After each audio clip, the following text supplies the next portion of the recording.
Transistor આપણે આગળ આ ચેપ્ટરની અંદર પીએન જંક્શન ડાયોડ ભણી ગયા છે. પીએન જંક્શન એટલે એક પી પ્રકારનો એક એન પ્રકારનો અર્ધવાહક.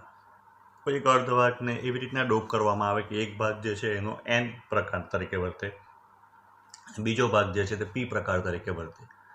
અને એનું આપણે પીએન જંક્શનની ફોરવર્ડ લાક્ષણિકતા, ફોરવર્ડ બાયસ, રિવર્સ બાયસ બધું જોઈ ગયા છે. તો ટ્રાન્ઝિસ્ટર શું છે? તો ટ્રાન્ઝિસ્ટર બેની જગ્યા ઉપર ત્રણ પ્રકારનો કોઈપણ અર્ધવાહક અથવા સ્ફટિક જે છે સિલિકોનનો કે જર્મેનિયમનો એને એવી રીતના ડોપ કરવામાં આવે કે એના બે બાજુના જે ભાગ જે છે એ એન પ્રકારનો અર્ધવાહક હોય અને બેની વચ્ચે એક પી પ્રકારનો અર્ધવાહક હોય. તો એવી રીતના જે ટ્રાન્ઝિસ્ટર બને એટલે કે ટ્રાન્ઝિસ્ટરની અંદર બે પીએન જંક્શન બનશે, એક અહીંયા એનપી અને પીએન. એટલે આ બે જે છે એના જંક્શન બનશે જે પીએન જંક્શન ડાયોડમાં એક જ બનતું હતું. અથવા બે પી પ્રકારના અર્ધવાહક હોય આજુબાજુ અને વચ્ચે એન પ્રકારનો અર્ધવાહક હોય તો આ જે પ્રકારનો ટ્રાન્ઝિસ્ટર બનશે એને પીએનપી ટ્રાન્ઝિસ્ટર પણ કહેવાય. એટલે બે પ્રકારના ટ્રાન્ઝિસ્ટર છે કે જેમાં બે પ્રકારના અર્ધવાહકની વચ્ચે, બે સમાન પ્રકારના અર્ધવાહકની વચ્ચે એક ત્રીજો પ્રકારનો અર્ધવાહક યોગ્ય રીતે ડોપ કરેલો હોય. તો આ રીતે જે રચના તૈયાર થાય એને ટ્રાન્ઝિસ્ટર કહેવાય. વિલિયમ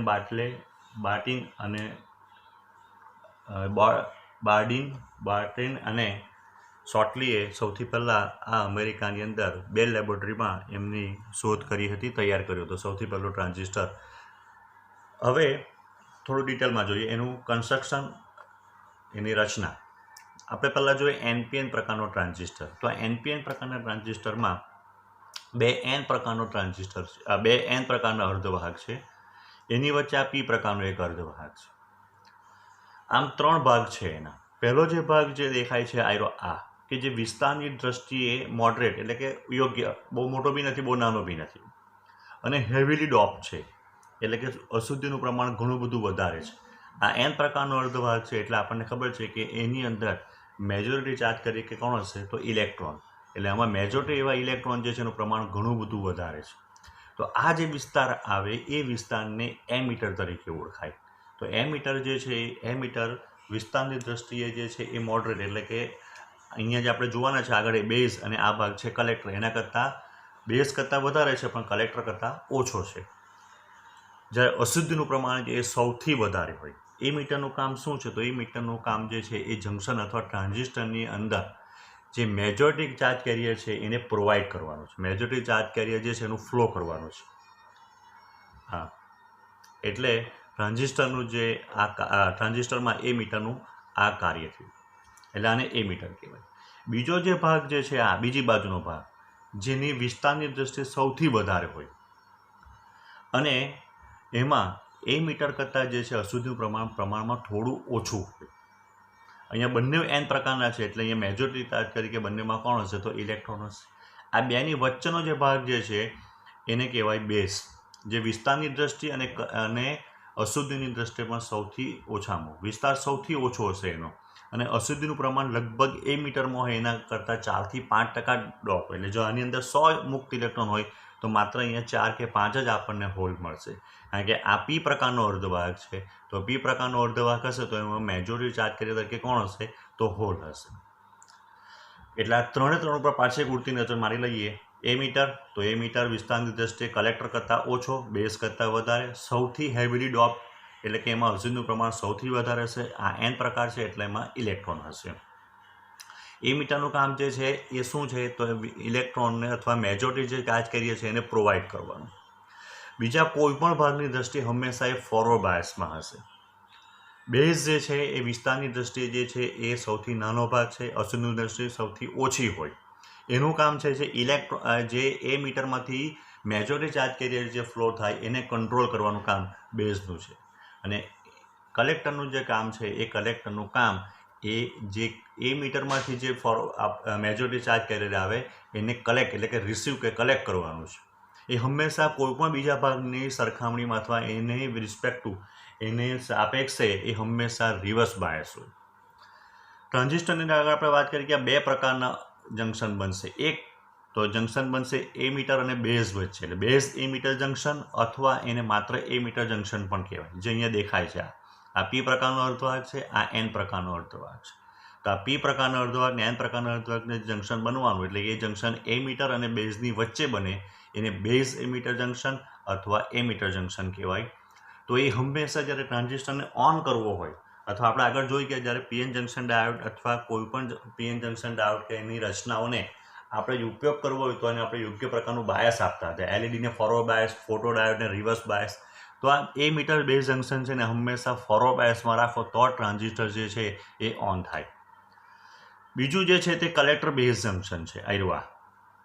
તો કલેક્ટર બેઝ જંક્શન જે છે એ બીજા જંક્શનની અથવા એમ કહી શકાય એ રિવર્સ બાયસમાં હોય.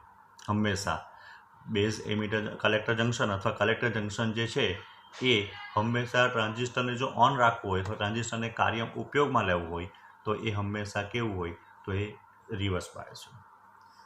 આજે આપણને દેખાય છે એ ટ્રાન્ઝિસ્ટરની સંજ્ઞા છે. ટ્રાન્ઝિસ્ટરનો આ રીતે આપણે દોરીએ જેવી રીતે આપણે અલગ અલગ પ્રકારની સંજ્ઞા જોઈએ એલઈડી, ડાયોડ, ફોટો ડાયોડ. તો આ ટ્રાન્ઝિસ્ટરની સંજ્ઞા છે બેઝ, કલેક્ટર, એમીટર. આ જે ભાગ તમને દેખાય છે આ એ બેઝથી એમીટર. તો અહીંયા બેઝ કોણ છે? પી છે. ઈ કોણ છે? તો એન પ્રકારનો અર્ધવાહક. એટલે ટ્રાન્ઝિસ્ટર જ્યારે ઓન થશે તે ટ્રાન્ઝિસ્ટરને જ્યારે આપણે ઉપયોગમાં લઈશું તો આ એરો જે આપણને એમ બતાવશે કે પ્રવાહ જે છે એ બેઝથી એમીટર તરફ એટલે કે પીથી એન તરફ વહેવાનું શરૂઆત કરશે. આ એરો જે બતાવશે એક એરો, કારણ કે કલેક્ટર એમીટરને બેઝને છૂટા પાડવા માટે પણ આપણે સંજ્ઞા જોઈએ. પણ આ જે એરો જે દોરેલો છે એનો અર્થ શું થશે? તો એનો અર્થ એવો થશે કે આ જ્યારે ટ્રાન્ઝિસ્ટર વર્કિંગમાં આવશે આપણે જોવાના છે તો ત્યારે પ્રવાહ જે છે એ પ્રવાહ પીથી એન તરફ એટલે કે બેઝથી એમીટર તરફ વહેવાનું પામશે. એનો આ એરો છે. બીજા પ્રકારનું જે ટ્રાન્ઝિસ્ટર જે છે તેમાં સેમ છે, થોડોક એટલો ફરક છે કે અશુદ્ધિનું પ્રમાણ અથવા અશુદ્ધિનું પ્રમાણ નહીં પણ જો આપણે ઉપયોગમાં લીધેલા છે તો આગળ અહીંયા જોઈએ કે આ બંને એન પ્રકારના અર્ધવાહક હતો. અહીંયા બંને જે છે એ પી પ્રકારના અર્ધવાહક છે. એટલે બે પી પ્રકારના અર્ધવાહકની વચ્ચે એક એન પ્રકારનો અર્ધવાહક મૂકેલો છે. બાકીની બધી જે ડિસ્કશન આપણે કરી ગયા એમીટરનું વિસ્તાર બેઝ કરતાં વધારે, કલેક્ટર કરતાં ઓછો, અશુદ્ધિનું પ્રમાણ સૌથી વધારે. આ પી પ્રકારનો અર્ધવાહક હોવાથી એમાં અશુદ્ધિ અથવા મેજોરિટી ચાર્જ કર્યા કે કોણ હશે તો હોલ હશે. અહીંયા કલેક્ટર જેનો વિસ્તાર સૌથી વધારે એમાં આ પી પ્રકારનો હોવાથી એની અંદર હોલ મેજોરિટી ચાર્જ કર્યા તરીકે. એન જે છે એટલે કે આ બેઝમાં વિસ્તારની દ્રષ્ટિએ સૌથી ઓછો, અશુદ્ધિનું પ્રમાણ પણ સૌથી ઓછું અને અહીંયા આ એન પ્રકારનું હોવાથી એમાં મેજોરિટી જે છે તે કોણ છે તો ઇલેક્ટ્રોન છે. આ એનપીએન ટ્રાન્ઝિસ્ટરની સંજ્ઞા જોઈએ તો એનું જે આપણે જે આગળ જે જોઈ ગયા ડ્રો એ રીતે જ કરેલું છે પણ ફરક એક જ માત્ર છે કે જે પેલો એરો જે હતો એ એરો આ રીતનો છે અંદર તરફ. કારણ કે હવે શું થશે કે જ્યારે આપણું આ જે જંક્શન ફોરવર્ડ બાયસમાં જશે ત્યારે પ્રવાહ જે છે તે હંમેશા પીથી એન તરફ વહન પામશે. તો પીથી એન તરફ જ્યારે વહન પામશે તો હવે પ્રવાહ કઈ દિશામાં જવાનો? તો પ્રવાહ એમીટરથી બેઝ તરફ જવાનો. જે આગળ જે આપણે જોતા હતો તો આગળ જે છે પ્રવાહ હંમેશા પીથી એન તરફ જતું હતું. તો પ્રવાહ જે બેઝથી એમીટર તરફ જાય એટલે એરો બહારની તરફ હતો. અહીંયા જે પ્રવાહ જે છે એ પ્રવાહ એમીટર ટુ બેઝ જવાનો, કારણ કે પ્રવાહ જે અહીંયા પણ પીથી એન તરફ જશે એટલે અહીંયા એમીટરથી બેઝ. એટલે આ એરો જે છે એ આપણને અંદર તરફ મળશે. તો આ આપણે જોયું ટ્રાન્ઝિસ્ટરનું એમ કહી શકાય કે રચના અને એની સંજ્ઞા. ટ્રાન્ઝિસ્ટરનું કાર્ય જોઈએ, ટ્રાન્ઝિસ્ટર વર્કિંગ કેવી રીતના કરે. તો અહીં આપણે એક એનપીએન ટ્રાન્ઝિસ્ટરનો ઉપયોગ કરેલો છે અથવા એનપીએન ટ્રાન્ઝિસ્ટરની મદદથી આપણે એનું કાર્ય સમજવાના છે. આગળ આપણે ચર્ચા કરી ગયા તે પ્રમાણે આ જે છે એ આપણો એમીટર થશે. આ જે વચ્ચેનો જે બેઝ અને છેલ્લો જે ભાગ જે છે તે કલેક્ટર. તો અહીંયા શું કરેલું છે તો અહીંયા જે બેઝ એમીટર જંક્શન જે આપણને મળતું હતું એ બેઝ એમીટર જંક્શનને આપણે એક વીબી બેટરી વડે ફોરવર્ડ બાયસમાં આપેલું છે. તમે પ્રેક્ટિકલમાં આ રીતનો થોડા પ્રેક્ટિકલ આ રીતના પ્રેક્ટિકલ કર્યા છે કે ફોરવર્ડ બાયસ આપવા માટે બેટરીમાંથી આપણે વાયર જોઈન્ટ કરતા હતા પોઝિટિવ નેગેટિવ. તો પી સાથે બેટરીનો પોઝિટિવ છે, એન સાથે બેટરીનો નેગેટિવ છે.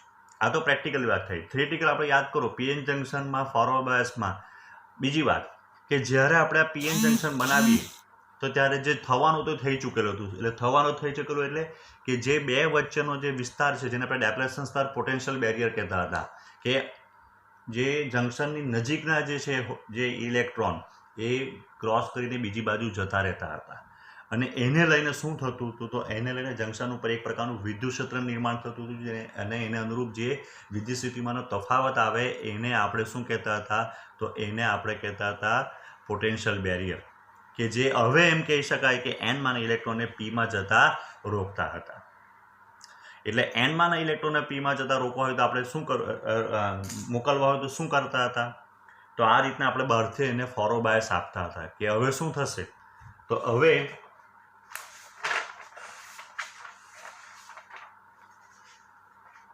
જેમ જેમ આપણે વીબી જે છે એ વધારીએ તેમ તેમ શું થશે, તો આ જે જંકશન છે એ જંકશન પાસે જંકશનની અંદર જ ઉત્પન્ન થતું વિદ્યુત ક્ષેત્ર છે તે અને બહારનું જે આ નિર્માણ પામવાનું તે એ બંને એકબીજાનો વિરોધ કરશે. એટલે આ જે જંકશન છે એ જંકશનમાં જે પીએન જંકશનની આપણે ફોરવર્ડ લાક્ષણિકતા જોતા હતા આ એ જ છે એમ માનો અત્યારે. એટલે શું થશે, તો એમ કહેવાય કે આ જે ડેપ્લેશન સ્તર છે એની પહોળાઈ ઘટે, પોટેન્શિયલ બેરિયરનું મૂલ્ય ઘટે. એટલે અહીંયા એ મીટરના જે ઇલેક્ટ્રોન છે એ મીટરના ઇલેક્ટ્રોન ધીરે ધીરે હવે એવા સક્ષમ બનશે કે જે બેઝમાં જવા માટે ગતિ કરશે.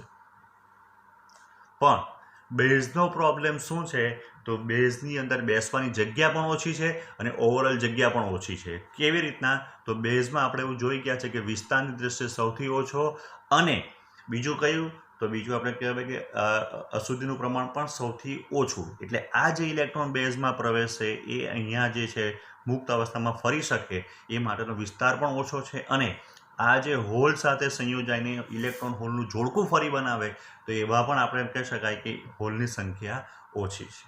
પણ એક વખત અહીંથી ઘણા બધા ઇલેક્ટ્રોન, કેમ, કારણ કે આપણે જ્યારે ફોરવર્ડ બાયસમાં આપીએ ત્યારે આપણે જોઈએ છીએ કે ડાયોડ જ્યારે સંપૂર્ણપણે ફોરવર્ડ બાયસમાં જાય અથવા આપણે જ્યારે એને થોડું 0.7 કે એનું 0.3 જર્મેનિયમ હોય તો 0.3 અને સિલિકોન હોય તો 0.7 એના કટ ઓફ વોલ્ટેજ કરતાં જે આપણે વધારે વોલ્ટેજ આપી દઈએ તો શું થાય, તો મોટા પ્રમાણમાં ઇલેક્ટ્રોન જે છે એ બેઝની અંદર પ્રવેશ.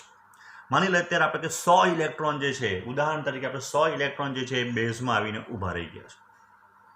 હજુ સુધી આગળની કાર્યવાહી આપણે જોઈ નથી, પણ બેઝમાં ધારો કે 100 આવ્યા તો તેમાંથી 5 ઇલેક્ટ્રોન જે છે એ બેઝમાંના હોલ સાથે સંયોજાય. એટલે આ જે બેઝ જે છે એમાં હોલ સાથે ઇલેક્ટ્રોન ધારો કે સંયોજાઈ ગયા. હવે બીજી બાજુનો ભાગ જોઈએ કે અહીંનું જે પીએન જંકશન છે એટલે કે કલેક્ટર બેઝ જંકશન કે કલેક્ટર જંકશન, એને આપણે વીસી વડે રિવર્સ બાયસમાં આપેલું છે. તો અહીંયા શું નિર્માણ પામશે, તો અહીંયા નેગેટિવ થાય, અહીંયા પોઝિટિવ થાય. એટલે આ જંકશન ઉપર જે છે તે વિદ્યુત ક્ષેત્ર આમ આવવાનું. આ દિશામાં જ્યારે વિદ્યુત ક્ષેત્ર હવે આવે ત્યારે એમ કહી શકાય કે ઇલેક્ટ્રોન પણ હંમેશા વિદ્યુત ક્ષેત્રની વિરુદ્ધ દિશામાં આવે. બીજી વાત બરાબર યાદ કરો, પીએન જંકશનનું રિવર્સ બાયસ. તો પી જંકશનના રિવર્સ બાયસમાં આપણે એવું જોતા હતા, ઇલેક્ટ્રોન જે છે ને એનમાંથી પીમાં પ્રવેશી શકે નહીં, પણ જેટલું એમ કહી શકાય કે અવરોધ અથવા જેટલી મુશ્કેલી ઇલેક્ટ્રોનને રિવર્સ બાયસમાં એનમાંથી પીમાં આવવા માટે પડતી હતી એટલી સરળતાથી ઇલેક્ટ્રોન પીમાંથી એનમાં જતા હતા. ત્યાં પ્રોબ્લેમ શું હતો કે પી જે છે એ પીમાં એમ કહેવાય કે મેજોરિટી તરીકે કોણ હતા, હોલ હતા, ઇલેક્ટ્રોન ઓછા હતા, એટલે ઓછા ઇલેક્ટ્રોન જે છે તે પીમાંથી એનમાં જતા હતા. પણ અહીંયા જે આપણો એ મીટર જે છે એ મેજોરિટી ચાર્જ આપણને આપનારો છે, જેટલા જોઈએ તેટલા મેજોરિટી ચાર્જ આપણને આપે. કેમ, કારણ કે આપણે એને હેવીલી ડોપ કરેલું છે, એમાં અશુદ્ધિનું પ્રમાણ ઘણું બધું વધારે છે. આ એન પ્રકારનો છે એટલે મોટા પ્રમાણમાં એની પાસે મુક્ત ઇલેક્ટ્રોન છે, અથવા એટલે અહીંયાથી ઇલેક્ટ્રોન જ્યારે પીમાં આવ્યા તો હવે જ્યારે આપણે આને ફોરવર્ડ બાયસ રિવર્સ બાયસ જે છે વીસી ધીરે ધીરે વધારીએ, યાદ કરો આપણે આવું કરી ચૂકેલા છે ટ્રાન્ઝિસ્ટરના પ્રેક્ટિકલમાં, તો જ્યારે આપણે એને વીસી વધારીએ આવ્યું આ રિવર્સ બાયસ એટલે ધીરે ધીરે ઇલેક્ટ્રોન છે તે ક્યાં પ્રવેશવાના, તો એ જે ઇલેક્ટ્રોન જે છે એ જે બેઝમાંથી આવેલા છે અહીંયા ઇલેક્ટ્રોન જે પહેલાં બેઝ એ મીટરમાંથી આવેલા છે અને બેઝમાં ઊભા રહેલા છે એ બધા જ ઇલેક્ટ્રોન હવે કલેક્ટરમાં પ્રવેશવાના. બીજી વાત, આ કલેક્ટરમાં બી જે આપણે વાત કરી કે આ દિશામાં વિદ્યુત ક્ષેત્ર હતું, તો કલેક્ટરના જે ઇલેક્ટ્રોન જે છે એ કલેક્ટરમાંના ઇલેક્ટ્રોન ધીરે ધીરે અહીંયાથી બહાર નીકળવાના. જે આપણે રેડ કે ઓરેન્જ જેવા બતાવ્યા છે એ કલેક્ટરના ઇલેક્ટ્રોન છે. આ ફરવામાં આ રીતે જેવા ઇલેક્ટ્રોન અહીંથી બહાર આવ્યા કે તેવો જ આપણે ખબર છે એની વિરુદ્ધ દિશામાં આપણને પ્રવાહ મળશે, જેને આઈસી કહેવાય, કલેક્ટર પ્રવાહ આઈસી. બરાબર એ જ પ્રમાણે આપણે જોઈએ અહીંયા તો જ્યારે આ જે ઇલેક્ટ્રોન જે છે એના પર બી આ જે બેટરી જે એનું એક આકર્ષણ બળીઓ લાગવાનું થયું જે નેગેટિવ ને પોઝિટિવ આકર્ષે એટલે અહીંયાથી બેઝમાંથી જે ઇલેક્ટ્રોન જે છે એ પણ બહાર આવવાના, સંખ્યા પ્રમાણમાં ઓછી છે. તો જેવા ઇલેક્ટ્રોન અહીંથી બહાર આવે તેવા જ અંદર બેઝમાં પ્રવાહ દાખલ થાય IB. એટલે હવે અહીંયા આપણે એમ કહી શકાય કે જે બંને ઇલેક્ટ્રોન આવતા હતા અહીંયા બેઝમાંથી એક ઇલેક્ટ્રોન આવ્યા, કલેક્ટરમાંથી ઇલેક્ટ્રોન આવ્યા. કલેક્ટરમાં બે પ્રકારના ઇલેક્ટ્રોન આવશે. એક ઇલેક્ટ્રોન જે છે તો ઓલરેડી ક્યાં હતા, તો એમ કે કલેક્ટરમાં હતા તે, ને બીજા જે બેઝ એમીટરમાંથી બેઝમાં ગયા ને બેઝમાંથી કયા આવ્યા, કલેક્ટરમાં આવ્યા. પણ એક વખત એ કલેક્ટરમાંથી આવ્યા એટલે બધા ઇલેક્ટ્રોન કહેવાય કોના, તો કલેક્ટરના જ કહેવાય. એટલે કલેક્ટરના જે ઇલેક્ટ્રોન જે છે એને આપણે ઓરેન્જ વડે દર્શાવેલા છે એટલે આને આપણે ઓરેન્જ વડે દર્શાવવો પડે. એટલે અહીંયાથી જે આવ્યું આપણે એમ કહી શકાય એ કયા ઇલેક્ટ્રોન આવ્યા, કલેક્ટરમાંથી નીકળ્યા તે, એને અનુરૂપ કેટલા આપણને ઇલેક્ટ્રોન પ્રવાહ મળ્યો, IC. અહીંયાથી બેઝમાંથી ઇલેક્ટ્રોન બહાર આવ્યા એને અનુરૂપ આપણને પ્રવાહ મળ્યો IB.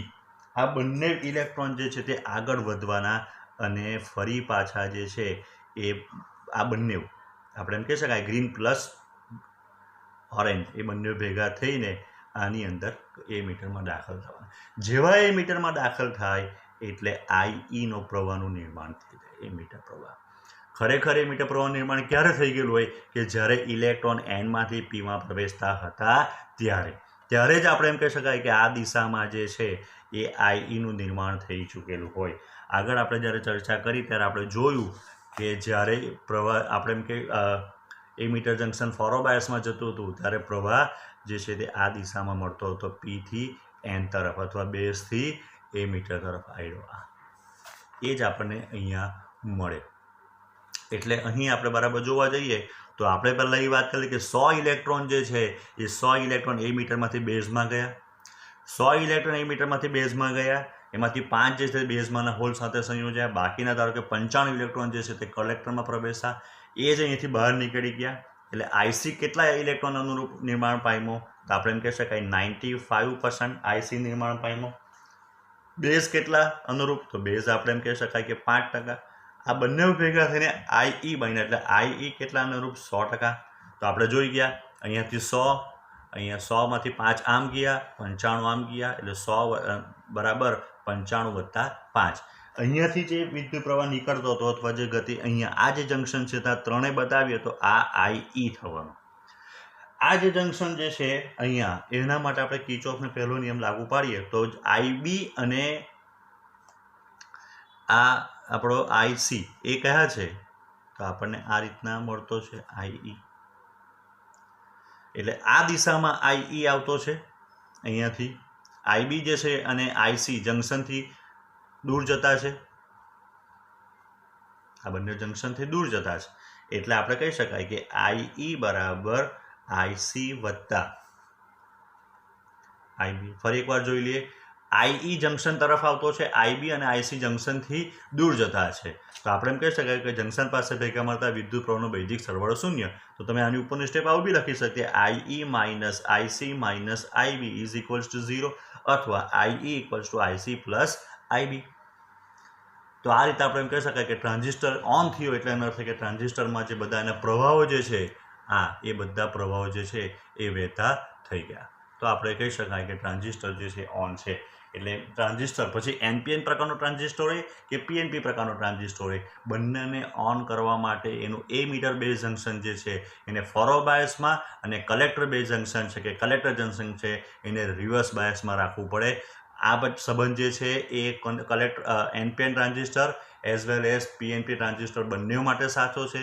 બંને માટે સૂત્ર એક જ આવશે. ફરક એટલો પડશે કે જે જગ્યા ઉપર આપણે અહીંયા ઇલેક્ટ્રોન મેજોરિટી તરીકે દર્શાવેલા છે એની જગ્યા ઉપર આપણે હોલ દર્શાવવા પડશે, કારણ કે અહીંયા PNP આવવાનું બરાબર છે. તો એ રીતે આપણે એમ કહી શકાય કે આ રીતે PNP અને NPN બંને ટ્રાન્ઝિસ્ટર જે છે એ વર્કિંગ કરે ત્યારે એ લોકોના વચ્ચે આ IC, IB અને IBનું નિર્માણ થાય. હવે ટ્રાન્ઝિસ્ટરનું કોન્ફિગરેશન એટલે કે ભાઈ ટ્રાન્ઝિસ્ટરને આપણે કેવી રીતના ઉપયોગ કે જોડી શકીએ.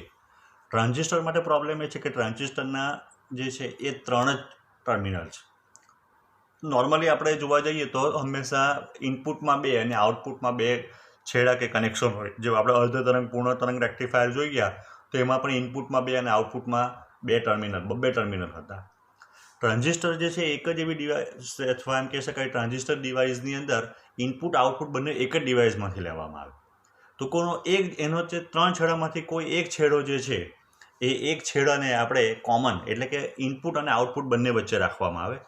તો અહીંયા આપણે પહેલું જે જોતા છે એ CB, સી એ પહેલો જે સી લખેલો છે એ શાના માટે લખેલો છે? તો કોમનનો સી છે. એટલે જ્યારે જે કોમન હશે એના માટે બાજુમાં એ વર્ડ્સ લખાય. આ બી લખેલું છે એનો અર્થ કે બેઝ, આ બેઝ.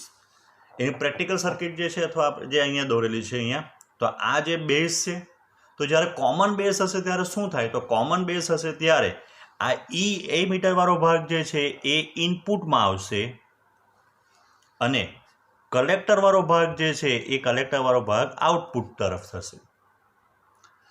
એટલે ઇનપુટ વોલ્ટેજ કયો બને? તો VBE જે છે બેઝ એમીટર વચ્ચેનો વોલ્ટેજ ઇનપુટ બને.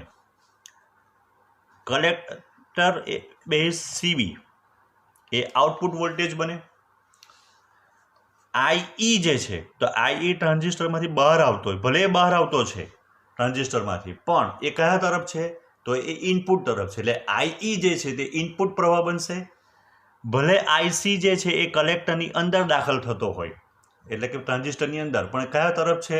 તો એ કહેવાય ટ્રાન્ઝિસ્ટરના આઉટપુટ સાઇડ છે, એટલે એને આઉટપુટ પ્રવાહ કહેવાશે.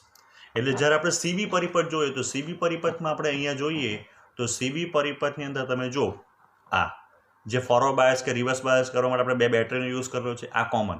તો VB જે છે એ ઇનપુટ તરફ છે, VCB એ આઉટપુટ તરફ છે, IE જે છે એ ઇનપુટ પ્રવાહ થઈ ગયો, IC એ આઉટપુટ પ્રવાહ થઈ ગયો. તો આ રીતે એક સિમ્પલ સર્કિટ આપણે જોઈ શકીએ. બીજો જે છે તે CE, જે બહુ વધારે યુઝ થાય છે, આપણે બેને ડિટેલમાં થોડું જોવાના છે. તો એ છે CE, પહેલો C કોમન એ મીટર. તો ઇનપુટ જે એ મીટર જે છે ઇનપુટ અને આઉટપુટ બંનેની વચ્ચે છે. તો અહીંયા શું થશે? તો અહીંયા આ 2 એ ઇનપુટ તરફ આવશે, આ 2 જે છે તે કયા તરફ આવશે?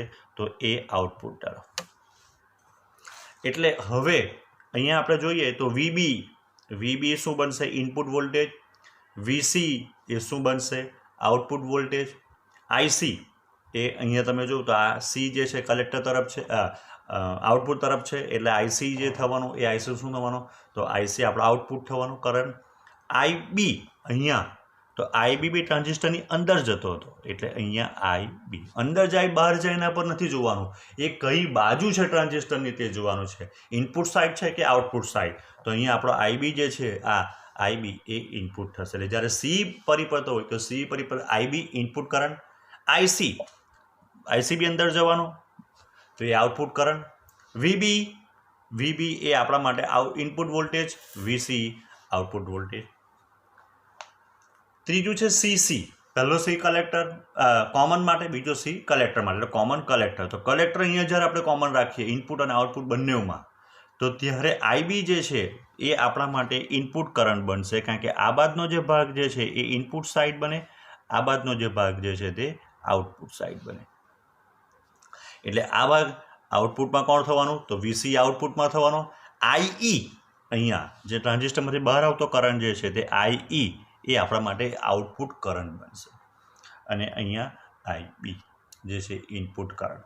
એટલે જ્યારે CC હોય ત્યારે IB input current, IE output current, VBC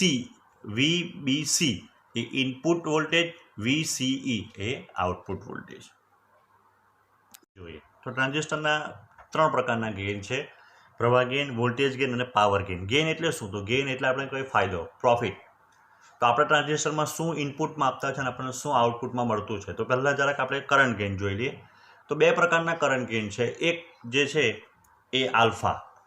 તો આલ્ફા ક્યારે આપણને મળે? તો જ્યારે આપણે ટ્રાન્ઝિસ્ટરને CB એટલે કે કોમન બેઝ કોન્ફિગરેશનમાં જોડેલું હોય ત્યારે આપણને જે કરંટ ગેઇન મળે એને આલ્ફા કહેવાય. આલ્ફા જે છે એ આપણને કરંટ ગેઇન ક્યારે મળે? તો જ્યારે આપણે CB કોમન બેઝ, જ્યારે ઇનપુટ અને આઉટપુટ વચ્ચે બેઝ કોમન હોય તો ત્યારે ઇનપુટમાં આપણા માટે કોણ છે? તો IE છે. આઉટપુટમાં કોણ પ્રવાહ છે? IC. એટલે આઉટપુટના છેદમાં ઇનપુટ, જેવું આપણે એન્જિનને બધામાં જોઈ ગયા કાર્નોટ એન્જિન છે માટે કે આપણે જે આઉટપુટ મળે તે ઇનપુટ કાર્ય આઉટપુટ કાર્ય એ રીતને. તો અહીંયા ઉપર જે આવશે તે આઉટપુટ પ્રવાહ, નીચે ઇનપુટ પ્રવાહ. તો ઇનપુટ કોણ છે? આઈ છે અને આઉટપુટ કોણ છે? આઈસી. ડેલ્ટા એટલામાં લખ્યો છે ફેરફાર. જ્યારે વીસી અચળ રાખીએ ત્યારે આપણે જ્યારે ટ્રાન્ઝિસ્ટરનું પ્રેક્ટિકલ કર્યું ત્યારે આપણે જોઈ ગયા કે ઇનપુટ આઉટપુટ લાક્ષણિકતા માટે આપણે કાં તો વીસી આઈબી બધું અચળ રાખતા હતા. તો હવે આલ્ફા જે છે એ ઇનપુટ કરંટ છે. આપણે જ્યારે ટ્રાન્ઝિસ્ટરનું જ્યારે આપણે કાર્ય જોયું ત્યારે આપણને જે મળતું હતું આઈ બરાબર આઈસી પ્લસ આઈબી. તો આઈ જે છે એ આઈ આપણને 100% ઇલેક્ટ્રોનને કારણે મળે, આઈસી 95%ને કારણે. એટલે આઈસી ને આઈઈના મૂલ્ય જે છે એ મિલી એમ્પિયર ક્રમના મળશે ને આઈબી જે છે એ માત્ર આપણને 5% ઇલેક્ટ્રોનને લીધે મળતું હતું. જે આપણે જોઈ ગયા આગળ તો તેની અંદર આપણે જોયું તો તેમાં એટલે આઈબી જે છે એનું મૂલ્ય સૌથી ઓછું હોય અને એ માઇક્રો એમ્પિયર ક્રમનું હોય.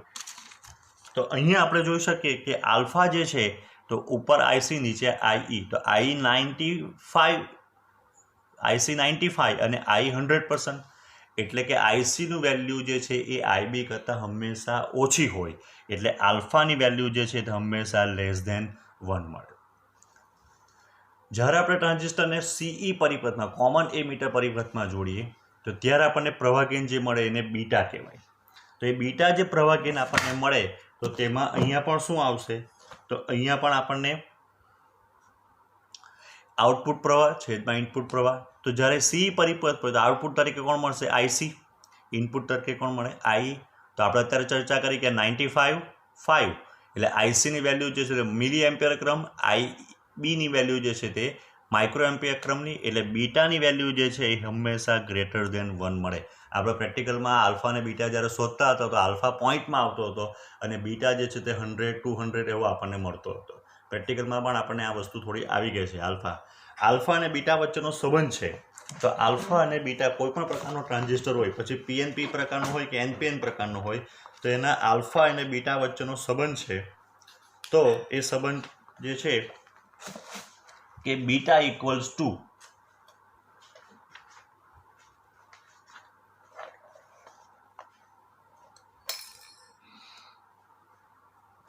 સંબંધ છે 1/alpha is equals to 1 plus 1/alpha equals to 1/1 plus 1/beta. આના ઉપરથી આપણે આલ્ફા અને બીટાના અલગ અલગ સૂત્ર જે છે એ તારવી શકીએ.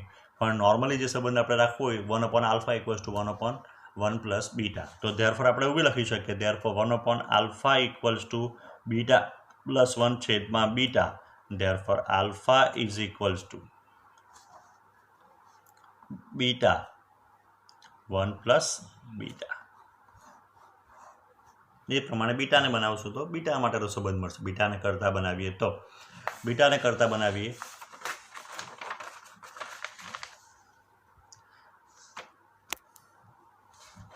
જ્યારે બીટાને કરતા બનાવીએ તો એ થવાનું 1/beta is equals to 1/alpha minus 1. Therefore, 1/beta is equals to 1 minus alpha upon alpha. Therefore, beta is equals to alpha 1 minus alpha. ટ્રાન્ઝિસ્ટરની લાક્ષણિકતા, ટ્રાન્ઝિસ્ટરની કેરેક્ટરિસ્ટિક. તો ટ્રાન્ઝિસ્ટરને આપણે 3 પ્રકારની કેરેક્ટરિસ્ટિક જોઈએ. એક ઇનપુટ કેરેક્ટરિસ્ટિક, આઉટપુટ, અને ત્રીજું જે છે એ ટ્રાન્સફર રેઝિસ્ટન્સ. આ આપણે પ્રેક્ટિકલમાં આખું ડિટેલમાં કરી ચૂક્યા છે. એટલે ત્યારે અમને તમે બરાબર ખ્યાલ નહીં આવતો હોય તો પ્રેક્ટિકલમાં જે ટ્રાન્ઝિસ્ટરના જે આપણા પ્રેક્ટિકલ છે 3 કે એને તમે થોડું ફોલો કરજો અથવા સ્ટડી કરજો. તો અહીંની આ પ્રેક્ટિકલ આપણી સર્કિટ છે. આ બાજુનો જે ભાગ જે છે તે ઇનપુટનો છે, આ બાજુનો ભાગ છે તે આઉટપુટ. પહેલી લાક્ષણિકતા કઈ? તો પહેલી લાક્ષણિકતા જે છે તે ઇનપુટ લાક્ષણિકતા. તો ઇનપુટ લાક્ષણિકતામાં આપણે શું કરતા હતા? તો ઇનપુટ લાક્ષણિકતાની અંદર આપણે પહેલાં આ બે બેટરી જે છે અથવા જે નોબ હતા તો પહેલાં આઉટપુટ જે છે વોલ્ટેજ આપણો VCE જે આપણો આઉટપુટ વોલ્ટેજ હતું આયરવા એને અચળ 4 કે 6 ઉપર અચળ કરતા હતા. એ અચળ એકવાર થઈ ગયા પછી આ બાજુનું આપણે કંઈ ફેરવવાનું નહીં અને આ બાજુથી જુદા જુદા તમે VB બદલીને IB નોંધો. ફરી પાછું જોઈ લઈએ તો ભાઈ ઇનપુટ લાક્ષણિકતા કોને કહેવાય? તો અચળ આઉટપુટ વોલ્ટેજ માટે જુદા જુદા ઇનપુટ વોલ્ટેજને અનુરૂપ ઇનપુટ પ્રવાહ કયો મળશે એ દર્શાવતો આલેખ એને કહેવાય ઇનપુટ લાક્ષણિકતા. તો અહીંયા આપણે એ પ્રેક્ટિકલી મેળવવા માટે શું કરીએ તો પહેલાં વીસી આપણે અચળ કરી દેવો પડે. એક વખત વીસી અચળ કર્યા પછી આ બાજુના ટર્મિનલ કે બેટરીને ફેરવવાની નહીં. ત્યાર પછી આ બાજુનો જે રિએસ્ટોઇટ હતો કે નોબ હતો એને ફેરવીને આપણે વીબી બદલતા હતા. તો ધીરે ધીરે જે આપણે વીબી બદલીએ તો આઈબી બદલાતો હતો નહીં. હવે આપણે જોઈએ કે એવું તો શું થતું હતું, અથવા આનો પહેલાં આપણે ગ્રાફ યાદ કરી લઈએ. એનો ગ્રાફ કેવો મળતો હતો? તેનો ગ્રાફ આપણને આ રીતનો મળે કે શરૂઆતમાં જે છે અમુક વોલ્ટેજ માટે આપણને આઈબી મળશે, આપણે વીબી ગમે એટલો વધારીએ આઈબી મળે નહીં. પછી ધીરે ધીરે આઈબી આપણને મળતો જાય. તો આ કેમ આવું થતું હતું તે આપણે જોઈ લઈએ. તો જ્યારે આપણે એનું વર્કિંગ ભણ્યા ટ્રાન્ઝિસ્ટરનું, તો ટ્રાન્ઝિસ્ટરના વર્કિંગને આપણે થોડું અને ધ્યાનમાં લઈએ. તો ટ્રાન્ઝિસ્ટરના વર્કિંગ માટે આપણે જ્યારે આપણે એમ કીધું કે વીસી આપણે અચળ, તો વીસી અચળ કર્યો એનો અર્થ એમ થયો કે બેઝમાંથી અમુક જ ઇલેક્ટ્રોન કલેક્ટરમાં આવે. એના કરતાં વધારે, કારણ કે આપણે વીસી અચળ કરી દીધો હતો. હવે જ્યારે આપણે અહીંથી ધીરે ધીરે વીબી વધારીએ એટલે આ જે જંક્શન હતું ધીરે ધીરે શું થવાનું, ફોરવર્ડ બાયસમાં જવાનું. જ્યાં સુધી એનો કટ ઇન વોલ્ટેજ નહીં આવે ત્યાં સુધી આપણને બેઝ પ્રવાહ મળશે નહીં. કેમ? કારણ કે અહીંયા ઇલેક્ટ્રોન જ નથી, અહીંયા મેજોરિટી ચાર્જ કેરિયર જ નથી. તો અહીંયા જ્યારે એમ કે ઇલેક્ટ્રોન અમુક કટ ઇન વોલ્ટેજ પછી જેમ જેમ ઇલેક્ટ્રોન પ્રવેશતા જાય તેમાંથી કેટલાક ઇલેક્ટ્રોન કલેક્ટર તરફ જશે અને કેટલાક ઇલેક્ટ્રોન નીચે બેઝમાંથી આવીને બેઝ પ્રવાહનું નિર્માણ કરે. એટલે જ્યારે આપણે હવે જોઈએ કે જ્યારે આપણે એક વખત ધીરે ધીરે ધીરે હવે કટ ઇન વોલ્ટેજ ધારો કે જમીન એમ હોય તો 0.3 જેવો આપણને મળે, સિલિકોન હોય તો 0.7. ત્યાર પછી ધીરે ધીરે ધીરે આપણે જ્યારે વોલ્ટેજ વધારતા જઈએ વીબી તેમાં આઈબી વધતો જાય. તો આ જે લાક્ષણિકતા છે એને ઇનપુટ લાક્ષણિકતા કહેવાય. બરાબર છે. અને એના માટે આપણે શું શોધાય? તો એના માટે આપણે શોધવાનો તો યાદ કરો, તો એના માટે આપણે શોધતા હતા એ જે છે એ ઇનપુટ રેઝિસ્ટન્સ. એના માટે આપણે શું શોધતા હતા? ઇનપુટ રેઝિસ્ટન્સ અથવા ઇનપુટ અવરોધ. તો ઇનપુટ અવરોધ કેવી રીતના શોધી શકાય? તો ઇનપુટ અવરોધ શોધવા માટે જે અવરોધનું સૂત્ર છે એ જ નોર્મલી આપણે જે વાપરતા છે એ જ સૂત્ર જોવાનું છે કે ઇનપુટ અવરોધ. તો ઇનપુટ અવરોધ આરઆઈ બરાબર આપણો કોણ અચળ છે? તો વીસી કેવો છે? અચળ. તો અવરોધ એટલે શું આવે? તો અવરોધ એટલે વોલ્ટેજના છેદમાં પ્રવાહ. તો ઇનપુટ છે તો ઇનપુટ વોલ્ટેજમાં કોણ આવવાનું? તો ઇનપુટ વોલ્ટેજ એટલે વીબી સી. બરાબર છે. આપણે જે જોઈ ગયા હતા કયો છે આપણો? તો આપણો સીઈ પરિપથ હતો. તો સી પરિપથ માટે તમે જુઓ કે સી પરિપથ માટે વીબી જે છે તે આપણો ઇનપુટ વોલ્ટેજ થાય. તો આપણે અહીંયા જ લખેલું છે વીબી, અને આપણો આઈબી જે છે તે કરંટ થાય ઇનપુટ, તો અપોન ડેલ્ટા આઈબી. તો આઈબી જે આપણને મળે એ કરંટ મળવાનું. તો આગળ આપણે બે જોઈ ગયા કરંટ ગેઇન. આ જે છે તે આપણો ઇનપુટ અવરોધ. તો ઇનપુટ અવરોધ આરઆઈ બરાબર delta VB upon delta IB, કે જ્યારે વીસી અચળ હતો ત્યારે. સેમ ટુ સેમ હવે આપણે આગળની લાક્ષણિકતા જોઈએ. તો આગળની લાક્ષણિકતા માટે બીજી લાક્ષણિકતા જે આપણી હતી એ આઉટપુટ કેરેક્ટરિસ્ટિક, આઉટપુટ લાક્ષણિકતા. તો આઉટપુટ લાક્ષણિકતામાં યાદ કરો આપણે શું કરતા હતા? તો આઉટપુટ લાક્ષણિકતાની અંદર આપણે ઇનપુટ કરંટ અચળ રાખતા હતા અહીંયા, ને જુદા જુદા વીસી બદલીને આઈસી આપણને કેવો મળે એ આપણે નોંધતા હતા. તો ધીરે ધીરે આપણે પહેલાં પ્રેક્ટિકલનો વિચાર કરીએ તો પહેલાં આપણે શું કરતા હતા? તો આપણે ધીરે ધીરે આ બાજુનો રિયોસ્ટેટ ખસેડીને અથવા નોબ ફેરવીને અમુક આપણે 20, 30, 40 એટલો આઈબી. હવે આપણે એમ કહી શકાય કે આપણો જે આલેખ છે એ આલેખ આપણને એમ કહે કે તમને અમુક જો પ્રવાહ જોઈતો હોય તો તમારે અમુક વોલ્ટેજ અચળ રાખવો પડે. એટલે તમે જો પ્રવાહ અચળ કરતા છે તો ઇનડાયરેક્ટલી તમે વીબીઈ એટલે ઇનપુટ વોલ્ટેજ પણ તમે અચળ કરતા છો. હવે ધીરે ધીરે તમે શું કરીએ? તો ધીરે ધીરે એમ કે વીસી વધારતા જઈએ તેમ તેમ આઈસી વધતો જાય. તો આપણને એમ કે વીસી અને આઈસીનો જે ગ્રાફ મળે એટલે આઈસી અગેન વીસીનો, તો એ આપણા માટે કેવો ગ્રાફ આવતો હતો? તો એ આપણા માટે તમે જોઈ શકો કે આ રીતનો આપણને ગ્રાફ મળે. આપણને મળતો હતો એ ગ્રાફ આપણને આ રીતનો મળે.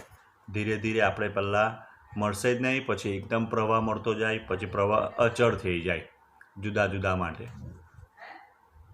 એટલે આપણે જે આઉટપુટ લાક્ષણિકતા કેમ એવી મળે, તો પહેલાં જ્યારે આપણે એમ કહીએ કે આપણે ઇનપુટ પ્રવાહ કે ઇનપુટ વોલ્ટેજ અચળ કરીએ ત્યારે અમુક જ ઇલેક્ટ્રોન જે છે એ મીટરમાંથી બેઝમાં પ્રવેશ.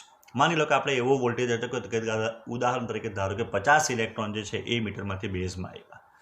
જેમ જેમ આપણે વીસી વધારીએ તેમ તેમ અમુક ઇલેક્ટ્રોન જે છે એ કલેક્ટરમાં પ્રવેશવાના. જ્યાં સુધી તમે વીસી નહીં વધારો, જ્યાં સુધી આને રિવર્સ બાયસમાં નહીં લાવો, ત્યાં સુધી ઇલેક્ટ્રોન બેઝમાંથી કલેક્ટરમાં પ્રવેશે નહીં અને આપણને કલેક્ટર પ્રવાહ મળે નહીં. માની લો અહીંયા 50માંથી 46 ઇલેક્ટ્રોન જે છે કલેક્ટરમાં આવવા માટે સક્ષમ છે અને 4 કે 5 ઇલેક્ટ્રોન જે છે તે નીચે, એટલે કે 46 કે 45 ઇલેક્ટ્રોન કલેક્ટરમાં જાય, 4-5 ઇલેક્ટ્રોન બેઝમાં જાય. તો જ્યારે આપણે અહીંયા થોડોક જ વીસી રાખીએ ત્યારે આનું જે રિવર્સ પ્રવાહનું મૂલ્ય ઓછું છે, રિવર્સ વોલ્ટેજનું. એટલે માત્ર 46માંથી એમ કહી શકાય કે 46માંથી ધારો કે 10 ઇલેક્ટ્રોન જે છે એ કલેક્ટર, એટલે કલેક્ટર પ્રવાહ વધવાનો. જેમ જેમ તમે એને વીસી વધારે વધુ ને વધુ રિવર્સ બાયસમાં જાય ત્યાર પછી વધારે ને વધારે ઇલેક્ટ્રોન બેઝમાંથી કલેક્ટરમાં પ્રવેશ અને કલેક્ટર પ્રવાહ નિર્માણ કરે. તો ધારો કે 46 ઇલેક્ટ્રોન કરીએ તો પહેલાં 10 ગયા, 20 ગયા, 30 ગયા, 40 ગયા, 45 ને 46. ત્યારે 46 ઇલેક્ટ્રોન જે છે તે આમ જ ફરતા થઈ જાય, એટલે અહીંયાથી અહીંયા આવે, અહીંયાથી અહીંયા. તો એ મીટર માટે આપણે આ તો અચળ રાખેલું છે, તો 50 જ ઇલેક્ટ્રોન જ અહીંયાથી અહીંયા જવાના. તો શરૂઆતમાં જ્યારે આપણે એમ કીધું કે 10 ઇલેક્ટ્રોન ગયા તો આપણને આઈસી 10 ઇલેક્ટ્રોનને અનુરૂપ મળશે, પછી આઈસી આપણને 20 ઇલેક્ટ્રોન અનુરૂપ, પછી આપણને 30. જ્યારે 46ને અનુરૂપ મળતો થઈ પછી તમે ગમે એટલો વીસી વધારો, અહીંયા ઇલેક્ટ્રોનનું મૂલ્ય વધતું નથી, એટલે આપણો આઈસી જે છે તે કેવો થઈ જાય, અચળ થઈ જાય. તો આ રીતે આપણને આઈસી વિરુદ્ધ આઈબીનો જે ગ્રાફ જે છે એ ગ્રાફ આપણને મળતો હતો એ આ રીતનો મળે. આના માટે આપણે ત્રીજી લાક્ષણિક આપણે જે છે એ જે વ્યાખ્યાયિત કરવાનું છે એ શું કરવાનું છે, તો એના માટે આપણે વ્યાખ્યાયિત કરવાનું છે આઉટપુટ અવરોધ.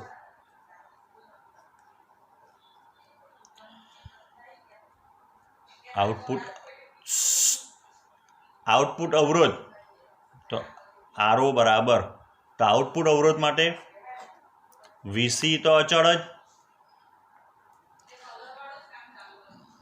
આઉટપુટ અવરોધ. તો અહીંયા આઉટપુટ અવરોધ માટે આઉટપુટ વોલ્ટેજ તો આપણે આગળ ચર્ચા કરી કે તે પ્રમાણે જોઈએ તો આપણું જે સીઈ પરિપથ હતો તેમાં આઉટપુટ વોલ્ટેજ કયો આવે, તો આઉટપુટ વોલ્ટેજ વીસી આવે. એટલે અહીંયા આપણને મળતું હતું ડેલ્ટા વીસી. આઉટપુટ કરંટ કયો, તો આઈસી. તો આમ આપણે આઉટપુટ અવરોધ પણ વ્યાખ્યાયિત કરી શકાય. ટ્રાન્સકન્ડક્ટન્સ જીએમને કેવી રીતના વ્યાખ્યાયિત કરી શકાય, તો ટ્રાન્સકન્ડક્ટન્સ જીએમ બરાબર ડેલ્ટા આઈસી આઉટપુટ પ્રવાહના છેદમાં ઇનપુટ વોલ્ટેજ. તો આપણે ઇનપુટ કરંટ જે આપણને મળતો હતો, ઇનપુટ અવરોધ, એના ઉપરથી લખી શકીએ કે ડેલ્ટા આઈસી આ બરાબર શું થવાનું, તો વી બરાબર આઈઆર, તો આ થઈ ગયું ડેલ્ટા આઈબી ઇન્ટુ આરઆઈ. તો ધેરફોર જીએમનું આપણી પાસે બીજું એક સૂત્ર આવશે, તો એ થવાનું બીટા અપોન આરઆઈ, કારણ કે delta IC upon delta IB એ તો આપણા માટે થવાનું બીટા, એટલે થવાનું બીટા અપોન આરઆઈ. બીટા જે છે પ્રવાહ ગેઇન એટલે આઉટપુટ પ્રવાહના છેદમાં ઇનપુટ પ્રવાહ, એટલે એનો એકમનો અહીં આવે. એટલે આનો જે એકમ થવાનો એ એકમ શું થશે, તો એનો એકમ થવાનો 1/ઓહ્મ અથવા ઓહ્મ ઇનવર્સ અથવા એનો એકમ થવાનો મો. ટ્રાન્ઝિસ્ટરનો એમ્પ્લીફાયર તરીકેનો ઉપયોગ, એ ટ્રાન્ઝિસ્ટરનો ઉપયોગ છે. આ સી એમ્પ્લીફાયર છે, કારણ કે આપણે એમ્પ્લીફાયરની અંદર ઇનપુટ આઉટપુટની અંદર એ મીટર જે છે તે કોમન રાખેલો છે. વીબીબી વડે બેઝ એમિટર જંક્શનને ફોરવર્ડ બાયસમાં, વીસીસી વડે કલેક્ટર એમિટર જંક્શનને બેઝ જંક્શન એટલે કે કલેક્ટર જંક્શનને રિવર્સ બાયસમાં રાખેલું છે. આ આરએલ એ લોડ અવરોધ છે. એક ઉદાહરણ લે, આ છે શું, તો આપણે ઘણી વખત જોઈએ કે આપણે માઇક્રોફોન ઉપર ધીરેથી બોલીએ તો આપણને મોટું સંભળાય. તો આપણો જે માઇક્રોફોન છે, માઇક જે છે એમાંથી 2 વાયર જે છે એ એમ્પ્લીફાયરમાં જાય. એમ્પ્લીફાયરમાંથી એ જ આપણો જે સિગ્નલ છે એ મોટું, એટલે જો નાનું સિગ્નલ હોય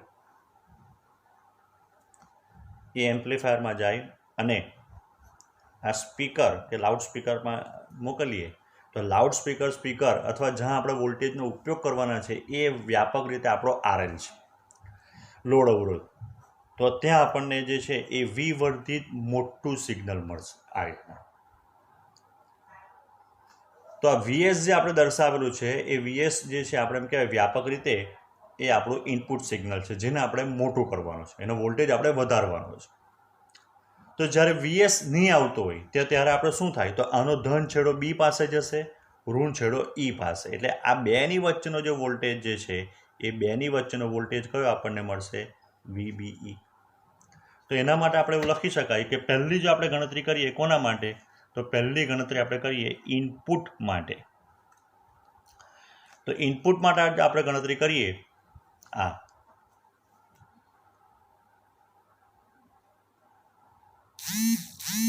વત્તા VBB is equals to VBE plus delta VBE. ઉપરની શરત જો તો બંને સરખા થાય, ધેરફોર VS બરાબર ડેલ્ટા VB. VS કોણ છે, તો VS આપણા માટે ઇનપુટ છે, ઇનપુટ વોલ્ટેજ. તો ઇનપુટ વોલ્ટેજ VS બરાબર delta VBE is equals to, તો આપણને યાદ કરો શું મળતું હતું, તો આપણો ઇનપુટ અવરોધ ઇનટુ ઇનપુટ પ્રવાહ, આ એક સૂત્ર મળે. ધારો કે આપણે સમીકરણ 1 લખીએ. હવે શું થાય, તો એમ કે ટ્રાન્ઝિસ્ટરને જે જોઈતું હતું ટ્રાન્ઝિસ્ટરને મળી ગયું, ટ્રાન્ઝિસ્ટરને ઇનપુટ જોઈતું તો ઇનપુટ મળી ગયો, ટ્રાન્ઝિસ્ટરને બેઝ એમિટર જંકશન ફોરવર્ડ બાયસમાં, કલેક્ટર જંકશન રિવર્સ બાયસમાં, એટલે આઈસીનું બી નિર્માણ થાય. બરાબર. અહીંયા આપણે જોઈએ કે આઈબીનું નિર્માણ થતું હતું. તો હવે આઉટપુટમાં શું થશે, તો આપણે એના માટે હવે ધારો કે આઉટપુટ માટે લખીએ. તો આઉટપુટ માટે તો એક સિમ્પલ વિચાર કરીએ કે આ બે છેડા વચ્ચેનો વિદ્યુત સ્થિતિમાન તફાવત કેટલો છે, VCC. VCC એટલે કલેક્ટર સપ્લાય વોલ્ટેજ. તો આ બે છેડા વચ્ચેનો જે વિદ્યુત સ્થિતિમાન આવે તે જ વિદ્યુત સ્થિતિમાન તફાવત આ બે વચ્ચે આવે. અહીંયાથી અહીંયા સુધીનો જે છે એ VCE થવાનો. આ VCE એ આપણો આઉટપુટ વોલ્ટેજ છે. યાદ કરો, CE ટ્રાન્ઝિસ્ટરની અંદર એટલે CE કોન્ફિગરેશનમાં VCE આપણો આઉટપુટ વોલ્ટેજ બનતો હતો. તો એના માટે એમ કહી શકાય કે આ બે વચ્ચેનો વોલ્ટેજ વત્તા VC બરાબર VCC થાય. તો VCC બરાબર શું લખાશે, તો VCC is equals to plus VCE. આ બે વચ્ચેનો વોલ્ટેજ કેટલો થવાનો, તો અહીંયાથી પ્રવાહ કેટલો પસાર થવાનો, IC. ઓહમના નિયમ પ્રમાણે આ બે વચ્ચેનો વોલ્ટેજ થવાનો IC ઇન્ટુ RL, એટલે આ થવાનો IC ઇન્ટુ RL. હવે થોડું વિચાર કરીએ કે પ્રેક્ટિકલી કે ભાઈ ટ્રાન્ઝિસ્ટર જે છે એ એમ્પ્લિફિકેશન કઈ રીતે કરે. અહીંયા તો જો પહેલાં એક વિચાર કરીએ કે આપણા ઇનપુટમાં ફેરફાર થવાનો આવ્યો. જો ઇનપુટમાં ફેરફાર થાય તો આઉટપુટમાં ફેરફાર થવો જોઈએ, જે આપણને અહીંયા દેખાતો નથી. આપણો VCC જે છે હંમેશા અચળ હોય એટલે ફેરફાર નહીં થાય, એટલે 0 ડેલ્ટા IC ઇન્ટુ RL. સાદી ભાષામાં બોલો વિકલન કરે અથવા ફેરફાર લેતા છે, plus delta VCE. Therefore delta VCE બરાબર minus delta IC into RL. ચાલો 2-3 વસ્તુ ડિસ્કસ કરી લઈએ. પહેલી વાત કરીએ કે ટ્રાન્ઝિસ્ટર એમ્પ્લિફિકેશન કઈ રીતે કરે. VCE જે છે આપણો આઉટપુટ છે, RLની વેલ્યુ મોટી રાખીએ આપણે, VCE જેમ મોટો તેમ આપણો આઉટપુટ મોટો. તો ટ્રાન્ઝિસ્ટરમાં આપણે ઇનપુટમાં કોણ આપતા છે, ટ્રાન્ઝિસ્ટરમાં આપણા ઇનપુટમાં આપતા છે IB, આઉટપુટમાં મળતો છે IC. તો ટ્રાન્ઝિસ્ટર શું કરશે, તો ટ્રાન્ઝિસ્ટર માટે CB પરિપથ માટે વિચાર કરો કે CE પરિપથ માટે, તો CE પરિપથ માટે આપણી પાસે એક સૂત્ર છે, બીટા બરાબર delta IC into delta IB. Therefore delta IC equals to beta into delta IB. ધારો કે બીટા 1000 છે, આ 1 માઇક્રો એમ્પિયર હોય તો આપણને IC કેટલો મળે, તો IC જે આપણે શોધીએ કે ડેલ્ટા IC આ 10⁻3, આ 10⁻⁻6 એટલે 10⁻³ એટલે કે આપણે એમ કે ટ્રાન્ઝિસ્ટર શું કરશે, તો ટ્રાન્ઝિસ્ટરના ઇનપુટમાં આપણે જે માઇક્રો એમ્પિયર ક્રમમાં પ્રવાહ આપીએ એ ટ્રાન્ઝિસ્ટર જે છે એ મિલી એમ્પિયર ક્રમમાં ફેરવી આપે આપણને. જો આપણને એમ કે ICની વેલ્યુ વધી ગઈ તો એ ICની વેલ્યુને મોટા RLમાંથી પસાર કરીએ તો VCE વધી જવાનું. આમ ટ્રાન્ઝિસ્ટર શું કરશે, તો ટ્રાન્ઝિસ્ટર એમ્પ્લિફિકેશન કરે.